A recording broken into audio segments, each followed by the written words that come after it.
पति पत्नी की बहुत ही प्यारी सी स्टोरी लेकर आई हूँ। प्लीज पूरी सुन कर जाइएगा। अच्छी लगे तो लाइक कमेंट कर देना।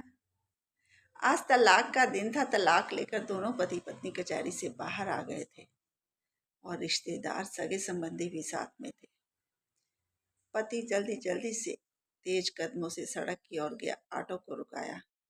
ऑटो में बैठा ही था कि पीछे से पत्नी भी भागी आई और वो भी उसी ऑटो में बैठ गई। ऑटो वाले ने ऑटो स्टार्ट कर लिया। पत्नी अपने पति की तरफ देख रही थी, लेकिन पति अपना मुंह घुमाकर दूसरी तरफ बैठ गया।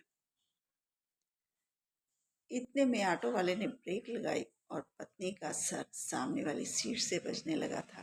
तभी पत्नी ने आगे बाजू कर ली और पत्नी के सिर में चोट लगने से बचा लिया। पत्नी बोली कि अब तो तलाक भी हो गया है, लेकिन आपको आज भी मेरी उतनी ही परवाह है। पति कुछ नहीं बोला और बोला कि मैं घर बेचकर जो भी रकम तय की है वो तुम्हारे घर पहुंचा दूंगा।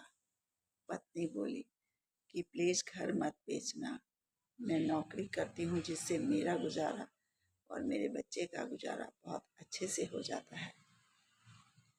फिर पत्नी बोली, क्या इन 3 सालों में आपको मेरी याद नहीं आई? पत्नी बोला कि अब इन बातों का क्या फायदा।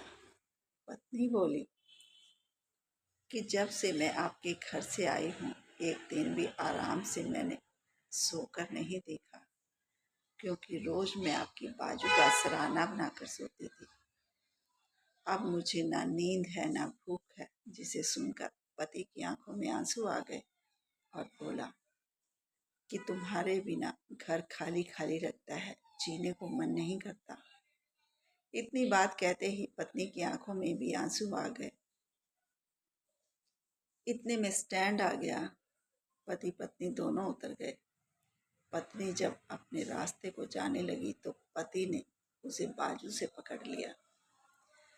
पति का बाजू पकड़ते ही पत्नी के सारे शरीर में एक झंझनाहट सी हो गई, क्योंकि पति का स्पर्श उसके शरीर को कई सालों के बाद हुआ था।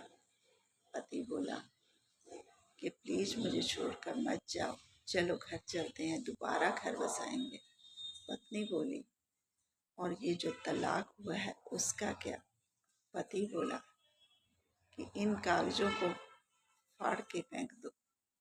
इतना कहकर पति पत्नी दोनों एक दूसरे के गले लग गए और अपने घर जाकर घर को फिर से हरा भरा बना लिया। अगर स्टोरी अच्छी लगी हो तो कमेंट जरूर कर देना।